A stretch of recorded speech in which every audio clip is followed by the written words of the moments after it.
he's starting out here. Coach Bass, you know, I talked to him earlier about, and he's been a mentor to so many people, and I spent some time with him one time. I'm sure, you know, he didn't remember it, but he took time out many years ago, and I want to say it's about that 1979 time, somewhere in there, and at lunch one time, and I listened to him.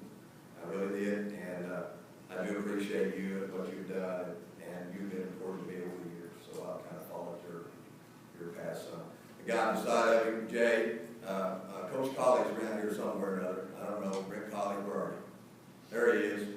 We ran around in the van, you know, to a lot of clinics, and Jay went with us, and that time he was Brent's assistant, and he had to listen to Coach Colley and I argue about footwork. And Jay, you know that I'm right since I've got the microphone, and he doesn't. I'm right, correct? So, Brent, you know, that's how it worked. And, you know, and Jay Blossom, obviously, you know, over the years, a coaches association, what he's done, and involvement there, and Robert Corn. Mountain Grove, he was Mountain Grove, I'm in Hartville. And tough job, by the way. I'm sure you knew that at the time, and it was a tough job.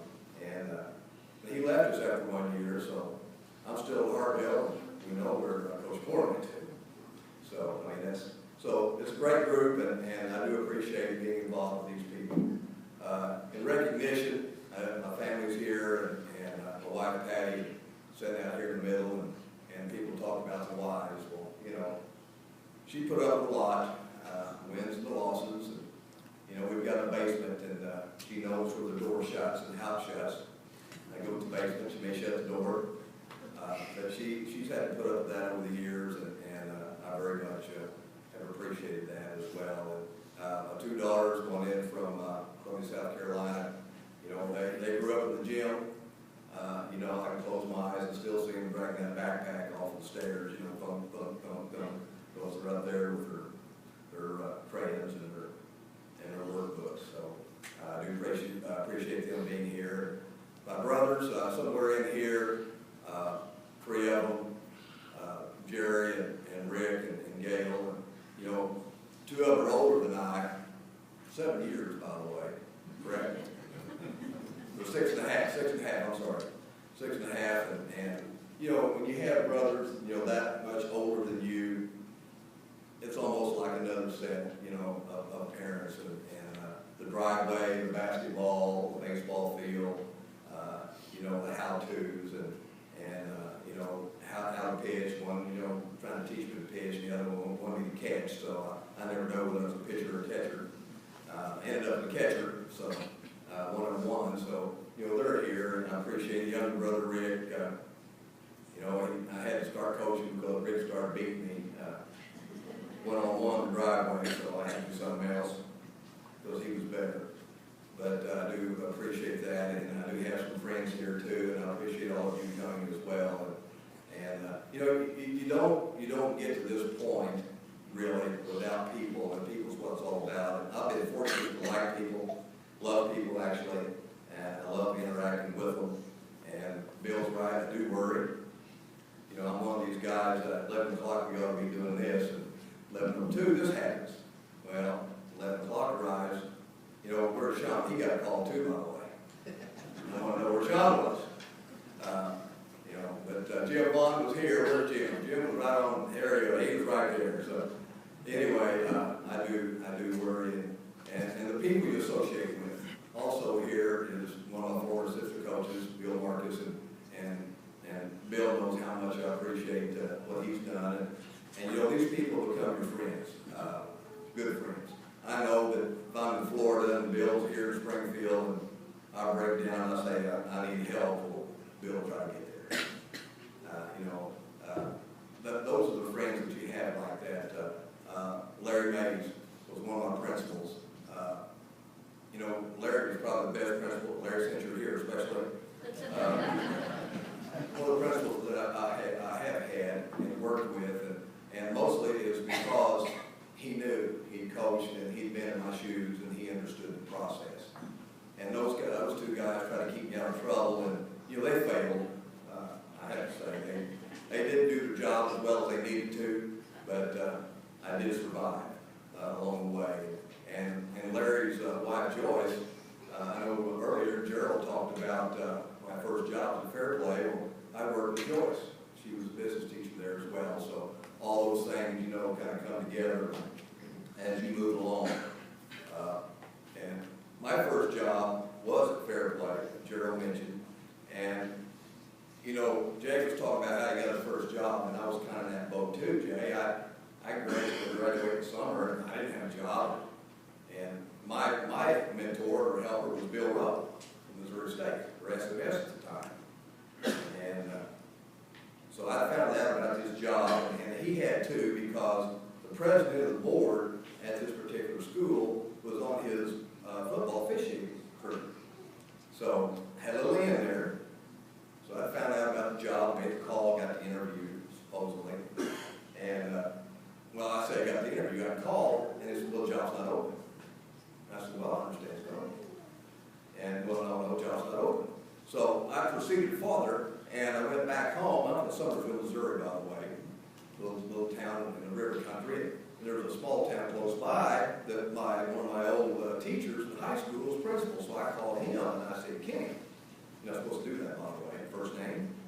I did, and I said, you know, you got a basketball job, yeah? So on and so on. So kind of comes down to, we got an interview. So I do one interview kind of on the phone, then we show up for the board interview, the big one. So here's two of us sitting in this room. It's always interesting why they put both of them in the same room at the same time. I don't know, but they did. And I'm sitting there with this big guy. And I thought, you know, this guy on the plane. Turns out he had at SBU.